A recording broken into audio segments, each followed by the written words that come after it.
The Philippines is quite vulnerable when it comes to the effects of climate change. For example, the Philippines is made up of 7,107 islands, and in the forecasts that scientists have made, some islands will be submerged underwater when we experience the full effect of climate change. Bangladesh is one of the foremost countries that are supposed to be victim by climate change, and climate change is affecting and is projected to affect the country more in future in terms of sea level rise, salinity, ingression, flood, harmful trends of rainfall, agriculture. Nepal is affected by climate change in many ways.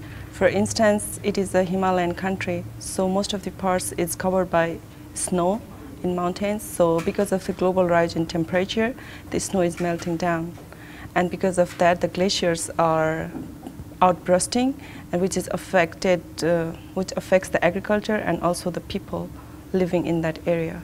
Actually, the issue of climate change has really aroused so much interest in Nigeria, especially in the northern part of Nigeria, due to the kind of climate that they have, and due to because it's a very drought-prone area. Actually, climate change affects Egypt in many ways, but I would mention only one effect, which is sea level rise.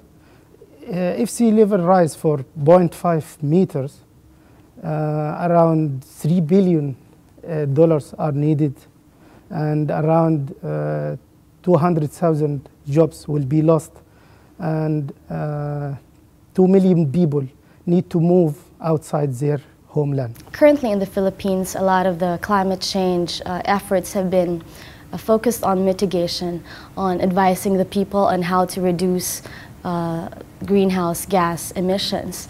But actually the Philippines is a very low contributor to greenhouse gas emissions, and I believe that our government should also focus on adapting to climate change. Right now I haven't seen lots of efforts from the government to deal with this because maybe they're more focused on poverty reduction and other more pressing issues. Climate change will affect all of us, whether you're developed, whether you're not developed, whether you're poor, whether you're rich. And I've also learned that such problems, even conflict, even peace, cannot be dealt with in isolation. Even climate change, you can't deal with the climate change in isolation of peace or security. You need a multi-dimensional approach to deal with such problems. Because of the global rise in temperature, the climate is changing, and because of that variability, it affects the seasonal rice planting and harvesting. So it affects the agriculture and its productivity. With regards to the climate change and the changing patterns of monsoon particularly, it's definitely going to cause a bigger problem of food security in India. And this need to be, actively looked upon by the government of India by providing better irrigational facilities. I think because of the problem of the drought, of course that is really going to have a very severe impact, especially food security for people that actually stay in the northern part of Nigeria.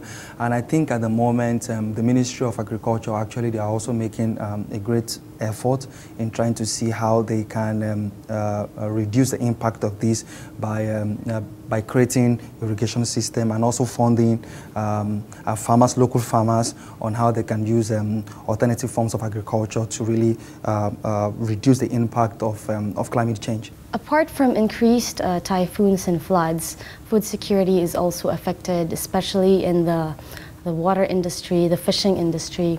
As we know, climate change affects corals, and this causes the decrease in the food sources of fish. That's why the fishing yields in the Philippines will also decrease because of this. And I think a major a factor would be maximum transformation from a non-vegetarian diet to a vegetarian diet. Right. It's a simple mechanism of demand and supply. 1 kilogram of a beef meat would would take at least maybe 100 kilograms of wheat and 10,000 liters of water to produce that equivalent amount of beef.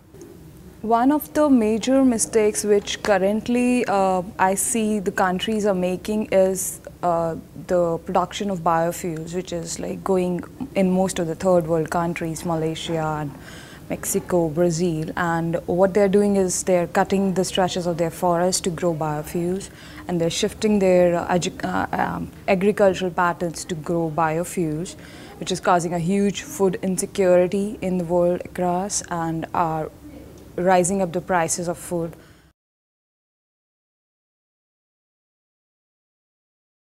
I believe that the issue of alternative energy becomes very important in this time, because we have seen several wars, and then there is a serious power play between the US and China in Africa for the needs of energy.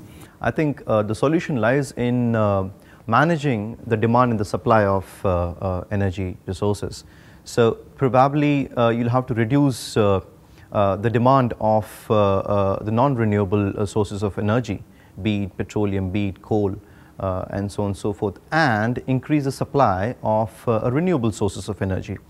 One of the renewable energies in Egypt is solar energy. Egypt has sun the whole year, so we need to use this sun. We have a renewable energy ministry, and we are proud that we are the first nation which is having Ministry of New and Renewable Energy in the world. So we are taking serious steps regarding that. India is focusing more on the renewable energy sector, the use of the solar energy and the wind energy. And India also has been traditionally using the biomass energy for providing energy security in the rural areas. In the rural areas, we are using cow dung, the dried cow dung, to instead of fuel wood from the forest, to cook our food and then other things. And for the lighting and electricity, we are using the biogas from the cow dung and other extracts for the lighting of the house. I think, in my opinion, what I would just advise is for countries that are heavily reliant on oil to make an effort to diversify the economy. And I think with that, yeah, if they make an effort to diversify the economy and not just to focus only on the oil sector and give chances for other sector of the economy to grow there, I think there's a potential for there to be changes in the world economy.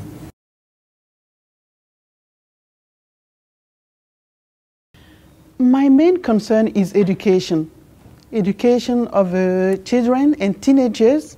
They have a future generations, and they have a future responsible of taking care of everything from environment to a human relationship. Education is very important, making people aware, because till the time they don't know that they're living in a phase of transition of environment, they won't be able to act upon it. Then partnership, which is also very important, be it between the developed and the developing nations, or the developing nations inter se. In Nepal, capacity building is very important. We need to build up the capacity of the rural people, because they are the ones who are going to be victims of the glacier outburst. So their capacity to adopt in that environment should be built up by the national as well as international organizations. Actually, we need behavior change. Behavior change, it's about changing our behavior towards the environment and towards development. Yeah, I think the principle of honesty is, I think that is really one of the problems that many sub-Saharan Africa countries are really facing. People don't want to really come out and tell the world this is exactly the situation in our country. So I think as people begin to remove that as that mindset begins to change, people will begin to realize that honesty is really the best policy. We should not only be concerned about ourselves, being rich, and everything for ourselves, being wealthy, but we should also think about other people in other parts of the world who might be suffering because of what we're doing in our own spaces at home or whatever. So we must be concerned about other people and world peace. Yeah, there's a great African philosophy that I've developed over time called Ubuntu. It's a spirit that my very existence depends on your existence. And that is a spirit I believe that should emanate out of Africa to most part of the world. that the world have become a global village, and things that affect one part of the world affect other part of the world. And if we know that we are interlinked and we are interdependent on one another, we will cooperate with each other more, because we know that our very livelihood and our existence depends on each other. That's my personal philosophy.